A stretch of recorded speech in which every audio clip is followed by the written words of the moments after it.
BJP government చేస్తూ ఉంది. Sentiment పేరుతో ఎక్కడ చూసుకున్నా గల్లీ నుంచి ఢిల్లీ వరకు సెంటిమెంట్ పేరుతోని పెద్ద ఎత్తున ప్రజల్ని మభ్యపెడుతూ మొత్తం విపరీతంగా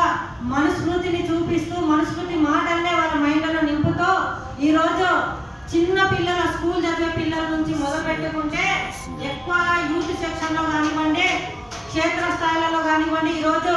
దైవ భక్తిని నూరిపోసే ప్రయత్నం చేస్తున్నది. చాలా మందికి ఈరోజు ఒక పెద్ద కార్యక్రమం, పార్లమెంట్ ఎలక్షన్ వస్తుంది. ఆ 40 లక్షల ప్రజానికం ఉంటే ఆ 1 కోటి మందిలోకి గడప గడపకి మన రామజన్మ భూమికి సంబంధించిన పత్రిక, ఇంటింటికి అక్షంతలు అనే కార్యక్రమాన్ని బీజేపీ గవర్నమెంట్ తీసుకొని గడప గడపకి అక్షంతాలు పంచుతూ పత్రిక ఇస్తూ